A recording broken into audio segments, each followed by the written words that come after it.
I think just as musicians overall, I think we've kind of just like grown up and have gotten better at like what we do. I mean, I feel like it's still like sort of the classic Movements sound, but it's definitely evolving and changing, just kind of to more of what we like have always wanted it to be. Because before, I don't really know that we knew what we wanted to be, and now I think that it's like really coming.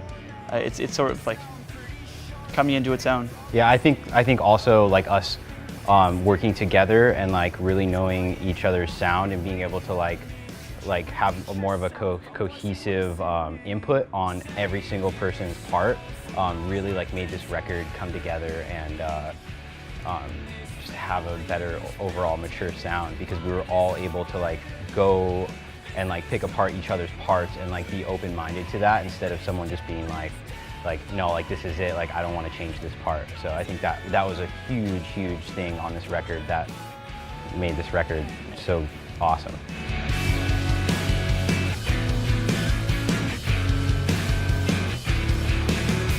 There's a lot that kind of goes into the new record. I mean, a big thing that we talk about is like mental health and mental illness. Like that's a huge theme, and it's been a huge theme sort of throughout our time as a band.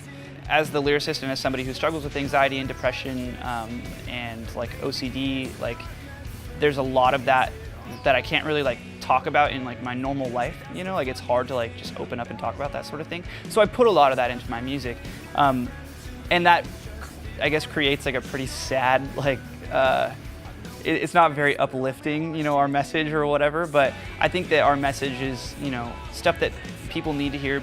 I don't know that there's necessarily a concept, it's more of just songs that make you feel something, you know? It's cool because this is the first tour that we get to play songs that aren't the same 6 songs that we've been playing for 2 years. This is the first time that it was hard to pick which songs were going to be in the set list to fill the time, instead of the opposite of trying to fill the time with the only songs that we have. So that was cool too. Yeah. I think it's going to be a breath of fresh air for all the kids who have come to see us like 5 or 6 times and have seen basically the same set list, you know, every single time, with just a few songs switched places here and there. So our fan base is rad. I think right now it's like a pretty niche fan base, you know, like the kids who give a shit about Movements, like really give a shit about Movements. It's crazy. Like there's a handful of people who are just our diehards that we see like all the time, and like we'll come out to multiple shows on one tour, and like we'll travel to come see us and stuff. So that's really cool, and I really appreciate like those people, because they just care so much about something that we care so much about, which is just an awesome feeling.